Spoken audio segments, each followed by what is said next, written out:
I will sound the gong 3 times, so you collect your thoughts and close your eyes and come to a resting position bodily, transcending any worries, obstacles, dislikes, struggles,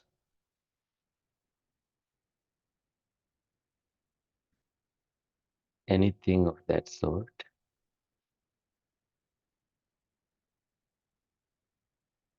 Letting things go, letting things be, and beginning to scan your body to notice any agitations and to move away from them, but not without any controller attitude, but just losing the grip of suffering.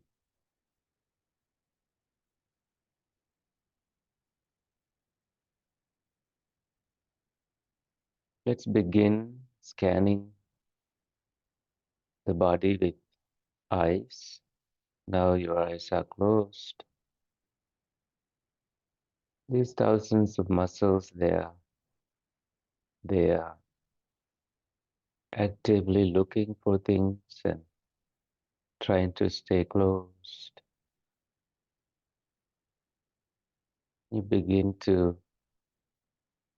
intentionally calm down any any struggling sensations there.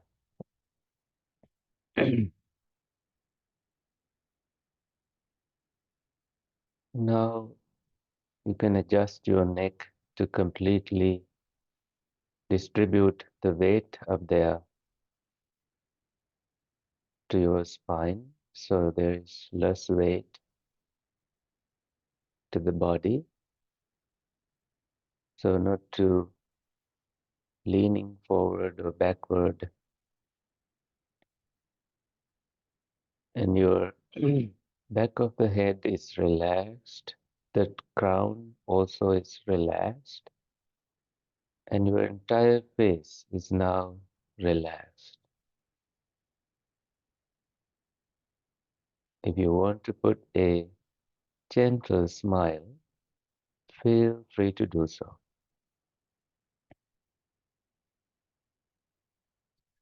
And now, with the help and presence of mindfulness, you come down to your shoulders and bring your shoulders all the way up with your inhaling. And now drop your shoulders as you exhale. Let's do that one more time.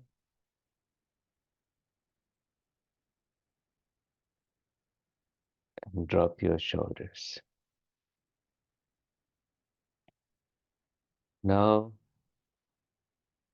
your upper back, mid back, and lower back begin to relax, adjusting your posture if you have to. Your sitting bones are at ease.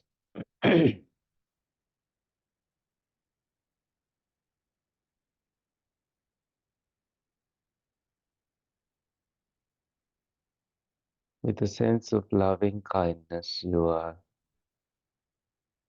beginning to notice your chest, abdomen,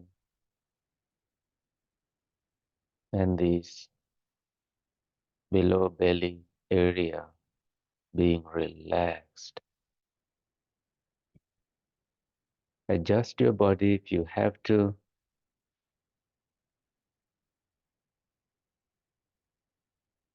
All that we are seeking is comfort, and comfort is seeking us.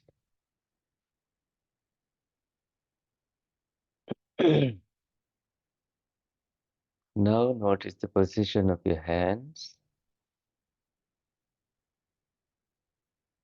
whatever way you feel comfortable, asymmetrical, in harmony with the energy flow of your body. You balance the energies with the right positioning of your hand, left hand with the right hand, sometimes thumbs connecting, and other fingers of your right hand resting on your left palm, left hands, left fingers, and don't have to struggle with it. If you have placed them gently on either side of your knees, that is good too, and allow them to be dropped from your attention so we don't focus too much on your hands. So, all the way down from your shoulders to the tips of your fingers are now relaxed. Now, what about your muscles toward your knees and then shin bones, the ankles, the soles of your feet, and your toes?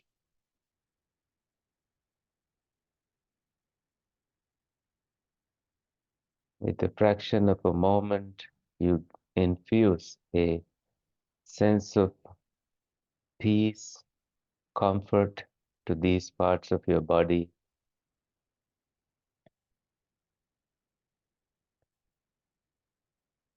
and allow the body to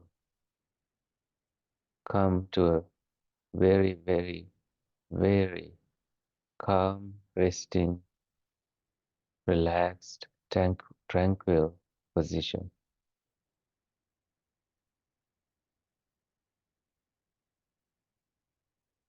Anytime, if you want to change your posture during the course of this guided meditation, feel free to do so.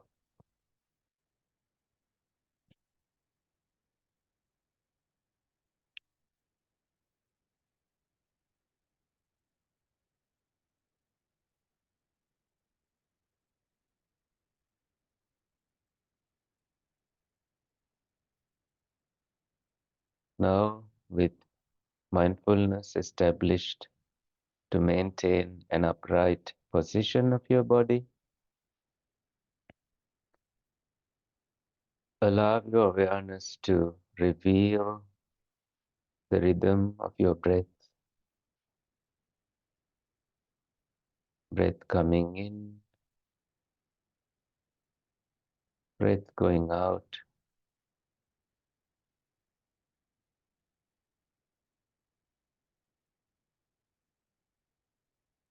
slowly, gradually.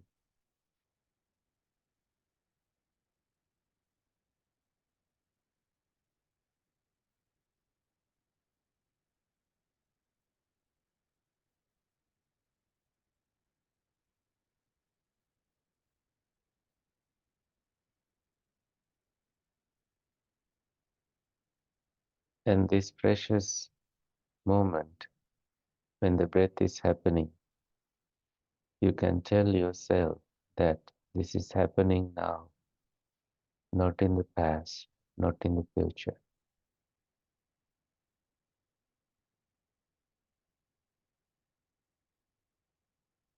Any other distractions? Well, this is not a distraction per se, but anything that arises from seeing is now shut off, hearing, not much attention to hearing, smelling, tasting, physical sensations, and thinking. All these disappear from your attention with the presence of your in breath and the out breath.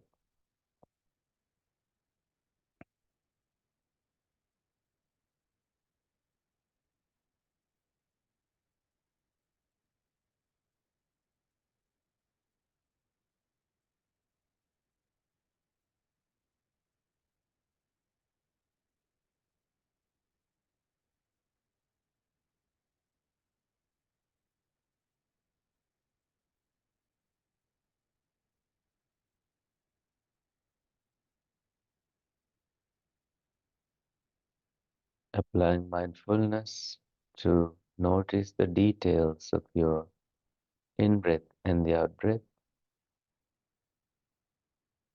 you establish your awareness and remain focused on your inhaling and exhaling, noticing also the starting point of your breath and the ending point of your breath continuously, with no stressing, no struggling, but sharpening your awareness and attention, focus to this activity that is delicate, automatic, natural, effortless.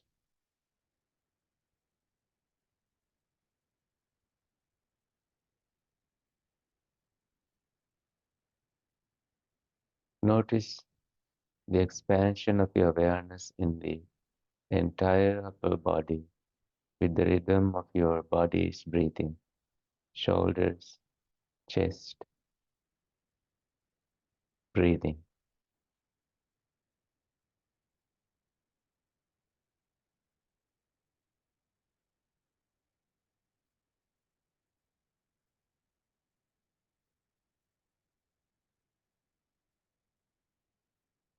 Time to drop any old habits if your attention goes to focus on um, the tip of your nostrils or anything.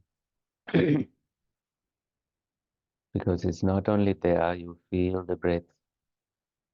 You don't need to try to look at there with your eyes or with your brain signaling to one place. You're just fully present with whatever you feel in your entire upper body.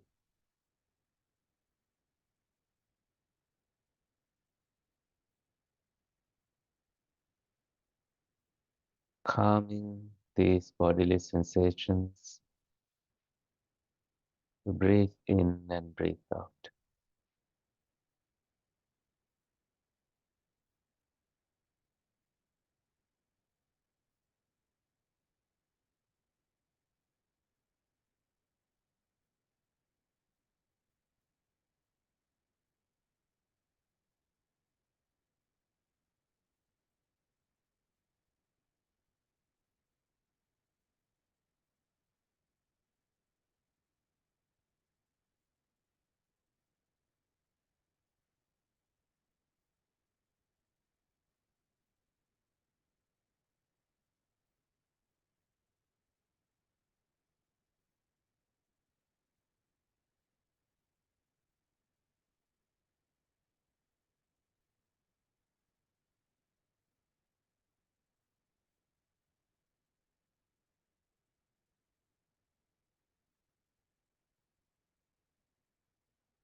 Whenever you feel distracted, now is the time to learn how to deal with it. Recognize that you are distracted Release the distraction from your attention. Return to the breath and repeat that process, taking just a moment. Recognize, release, relax. This is very important. At the relaxing step, relax the brain, relax the entire body, and come back. Repeat the process. R, R, R, R. Recognize, release, relax, return, repeat.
Now you bring your attention to your forehead.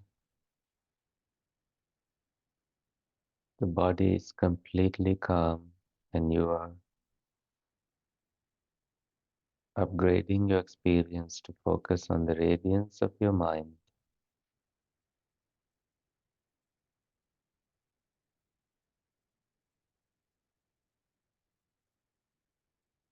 And notice any expansion happening.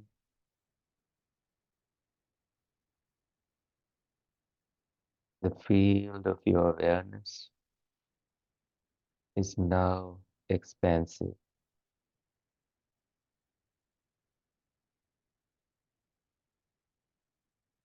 Just enjoy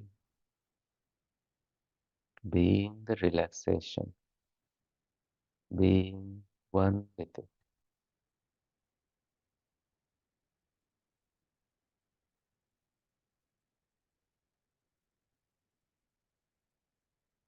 No hindrances present. You are skillfully avoiding falling into any hindrance, such as sloth and torpor, aversion, restlessness, doubt, attachments.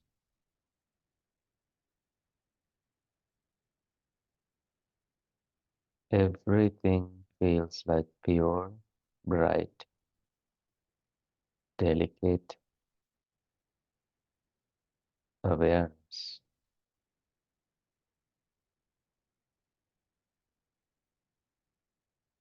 that is wanting to jump out of your field of awareness, like the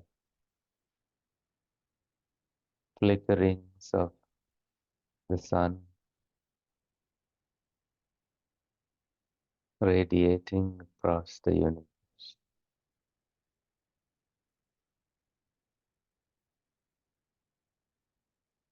The frequencies of this universe and your frequencies match. being one with the energy flow.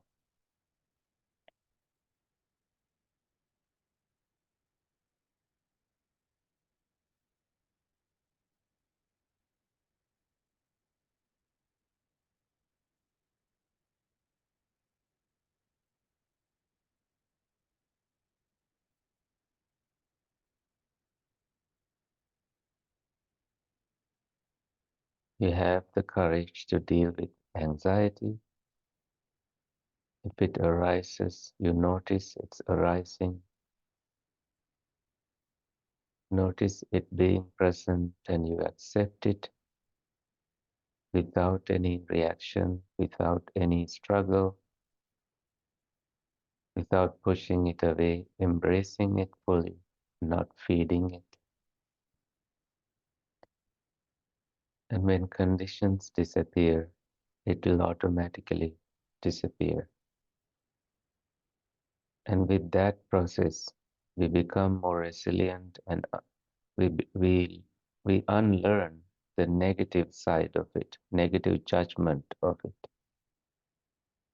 We learn it as part of life in this larger picture. There is sun rising, beautiful souls doing wonderful things, birds chirping, beautiful animals living their lives, the greenery, the spring, the flowers blooming. There's a lot more than this anxiety that is present for us to enjoy this beautiful life.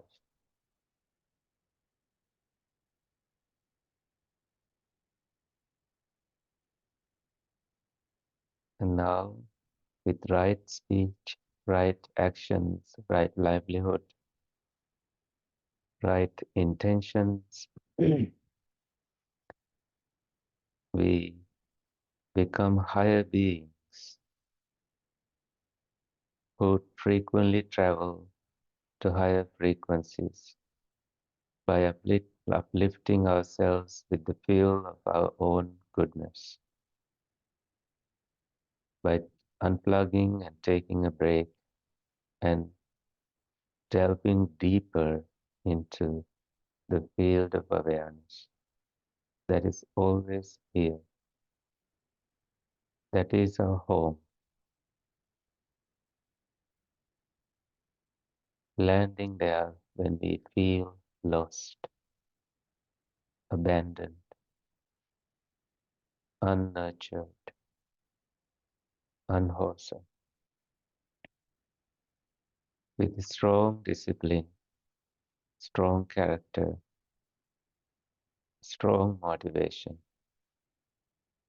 We become united with the energy flow of peace.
You are floating in your awareness.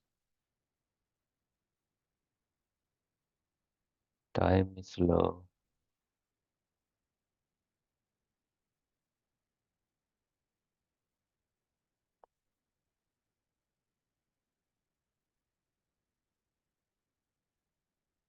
Notice the timelessness.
With the right wisdom that you can disown anything in the field of awareness with the right intentions and understanding. You can also be loving kindness, compassion, not affected by grief or suffering. altruistic joy, and equanimity.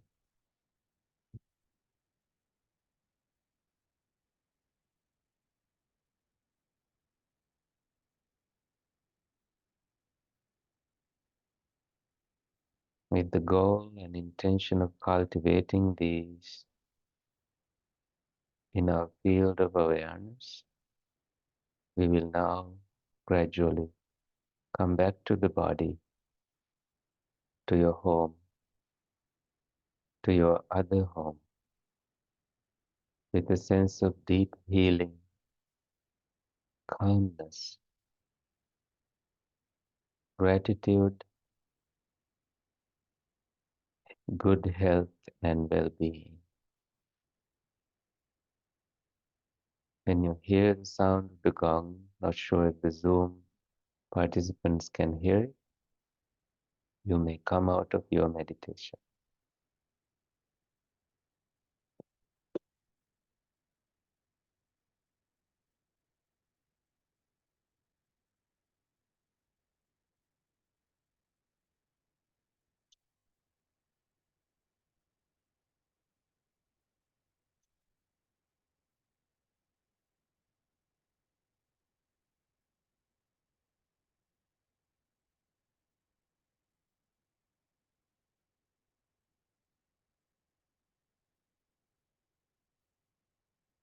Okay, hope you had good meditation. So for today, I have thought of sharing something that might be useful to all of us. um,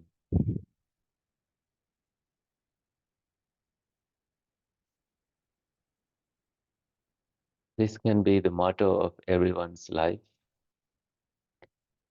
that if you don't have something nice to say, don't say anything at all.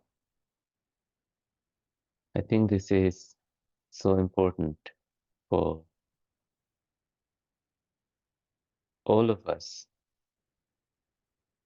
And when you begin to practice this, your life becomes so beautiful, so different. I have seen the happiest ones, happiest monks, and happiest wise companions of um, my life, lay people included. Um, they are the people who don't say anything bad about other people because it uh, immediately gives a sense of control, sense of judgment, and separation, distance, the moment you bring up something negative about others. And what you say may not be very timely. Therefore, it is best to be quiet and try not to be affected by it. So I will say that again. If you don't have anything nice, something nice to say, don't say anything at all. If it is nice, you do say it. And you can see your mind enlightened, energetic, and the room filled with joy, comfort, and you are bonding in a different way with people. And I think this connects with this other thing, that is, don't do others, don't do to others what you don't want them to do to you. This is from also the Holy Scriptures. And this is worded slightly differently. And if you don't want to hear bad things, and why do we say bad things to others? So simple. And when that becomes your motto, and if people begin to notice that in you, you have mastered the life skill and you have unlocked the secret of happiness. It only takes just that much effort. You either say something nice or don't say anything at all. So when I say anything, that thing could be mean, that thing could be rooted in judgment, rooted in bossy nature, that text, that email, that conversation, that could be leading to a negative place. Therefore, it is so important for us to not say something mean and always say something nice. Does it mean that we can't criticize others? It does mean that we can't really criticize others. We don't sometimes understand the suffering that other people go through, and we don't know when to say, when to give constructive criticism. Um, it could be that your children, for example, you as a parent may feel obliged to give this constructive criticism, and that puts you into a very, very difficult place. I'm not saying that that is not possible. I'm saying that if the children are ready, you will know from their body language. When they are failing, that is when the bigger hands of you can shield them with love. You are here when they fall to hold them. They will start seeing you as a person of safety, security, not as a cop disciplining. If we become cops, it can be damaging, and it is something that infuses fear into children, and it damages confidence of them. Only few people have the intelligence to survive that criticism and develop confidence in the middle of the chaos within the family. So starting from family, if um, you can spread that sense of love, sense of belonging, sense of bonding, and tolerating things that you see. You are not blind, so you see things. You are not deaf, so you hear things.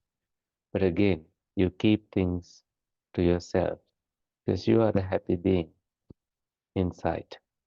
So it doesn't bother you too much. We cannot know completely the karma of others from previous lives. We cannot judge their behaviors with the little information that we know about them. Some friendships have been lost if only you pay attention to it. Some friendships are distanced because of someone saying not so nice things. They don't feel the trust being established.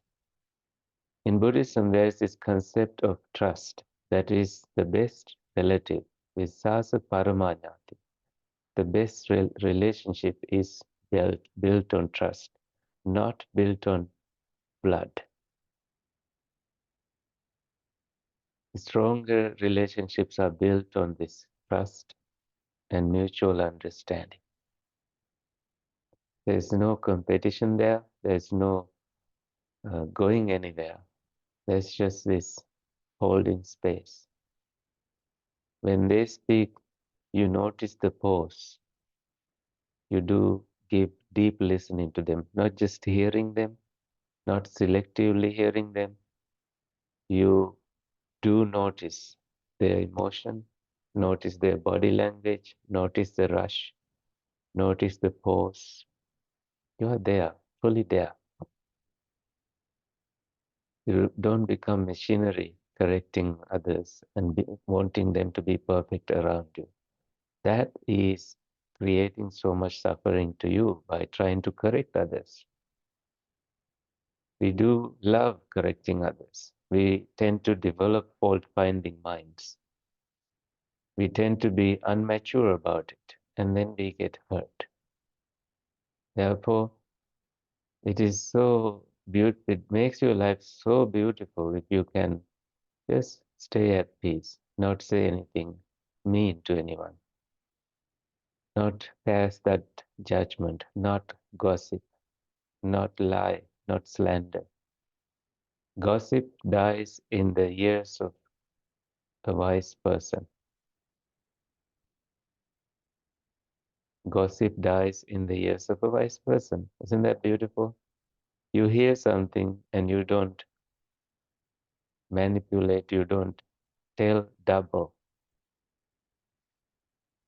Because in the world, they say the problem with human beings is that we listen, half understand, quarter, and tell double.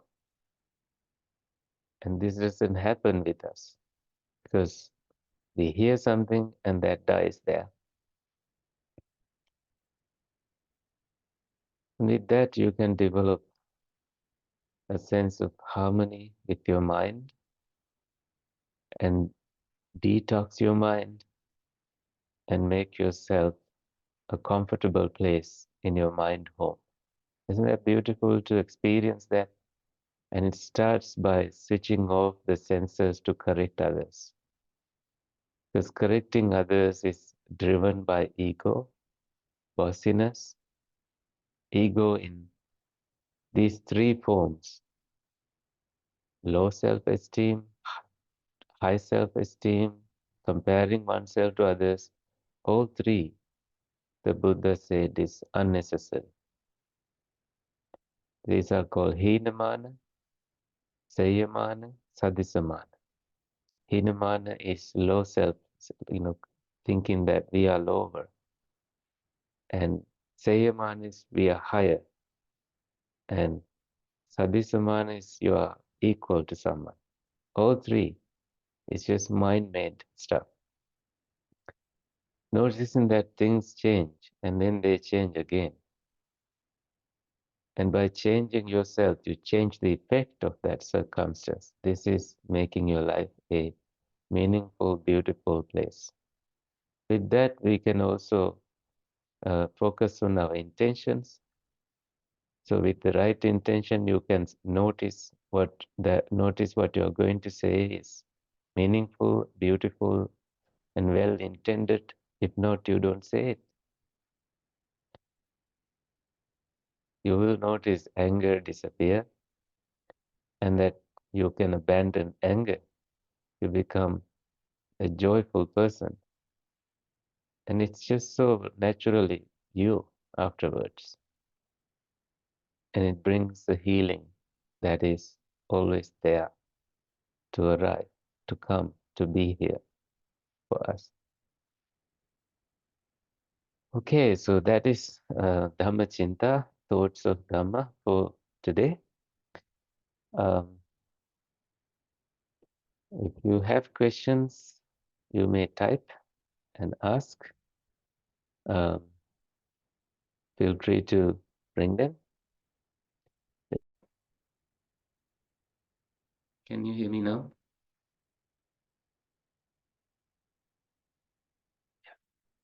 Do you have any comments or questions to share? Anything that you wanted to highlight? Thank you for the meditation. I want to acknowledge all your words about the gossip and all that stuff. I'm been suffering that from early, early childhood when my family had that kind of behavior, and I learned that it had a bad effect. But sometimes it's hard to not be affected by that because many people doesn't realize the benefits of kindness and right speech. And so I like to that you remind us, and thank you so much. And hopefully I can join you again. I don't know. Yeah. Thank you so much, Norma, for bringing that up. it is true that sometimes parents were struggling and we can only have compassion toward them. They did also, they thought they were doing all the things right. And that is how I look at my parents. Of course, there are these difficult memories. And when they come to our minds, we feel bitter, we feel the discomfort. And that is the truth. But despite that happening, we can also find love and meaning in life. And that is why we have these conversations so that we revisit the possibility of doing that and finding healing in the midst of the crisis. And thank you for sharing that. And yes, I do hope to see you in future meditation sessions. Thank you. Anything else?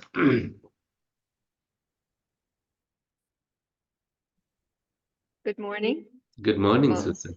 yes, I was in your beautiful room several months ago. It's wonderful to see you Oh, there and think so happy about to hear. the great time that I had there. And maybe I'll be back. I decided to try something new and different this morning. I have been at least dabbling in Buddhist practice in different ways, and so I was very glad to Great. do this. Wonderful. Maybe I will see you in person someday. Yes. Um, so I loved what you said. Gossip dies in the heart, in the ears of the wise person. That's wonderful. Um, and what you just said, I think I got this right. I wrote it down. I don't know if it's correct. Thoughts are meaningful, beautiful, and well intended. Yeah. Yes. Um, Sometimes in different places where I am, we talk about intention versus impact. Hmm. And so it isn't necessarily true that something, if it's well intentioned, does not have a decent or intended impact. Would you like to talk about that at all? Yes, absolutely. Let me see if I um, captured it rightly. We may have good intention, but the moment it comes out and lands in the ears of somebody, we couldn't see the impact of it. And I think balancing that is so hard. And knowing, sometimes a person looks perfectly ready to hear what we want to say, but it's damaging. When that is damaging, their hearts get so far from us and they may not find their way back to our heart again. This is the challenge we have.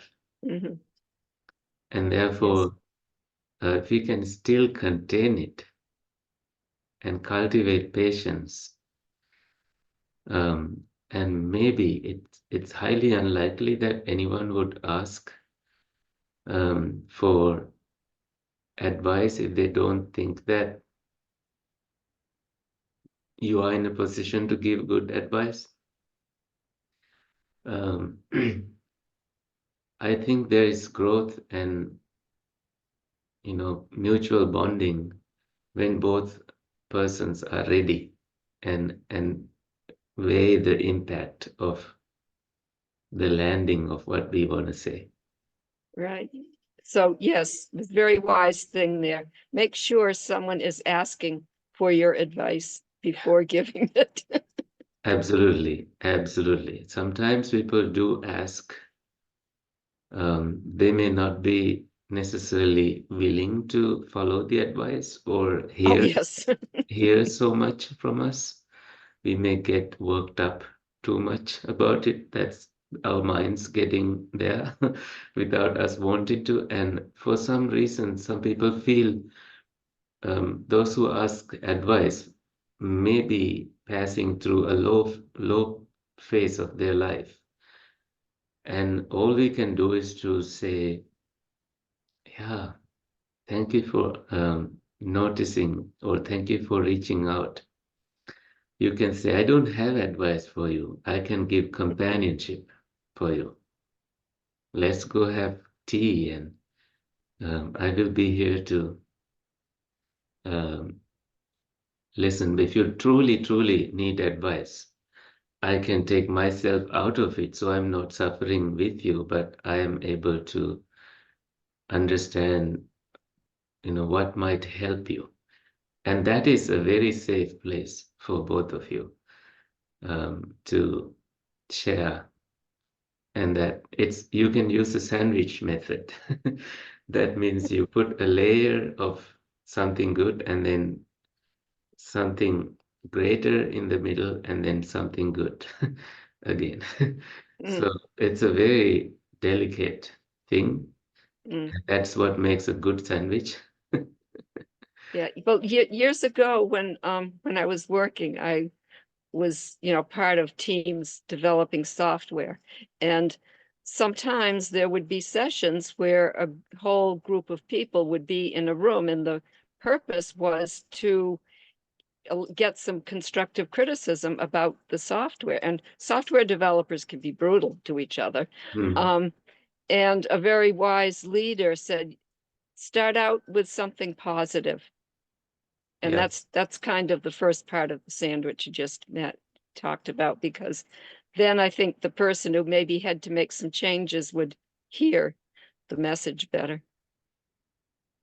absolutely. And this gives a skillful means of communicating whatever the unwise thing that that person was going to say could come wisely from them and come as a positive thing. And that's great. And also people find different ways to express the same thing. And it takes time.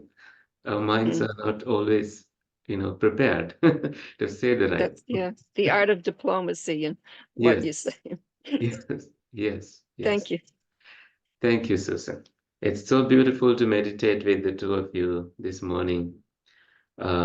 And let's share merits and we will part after that.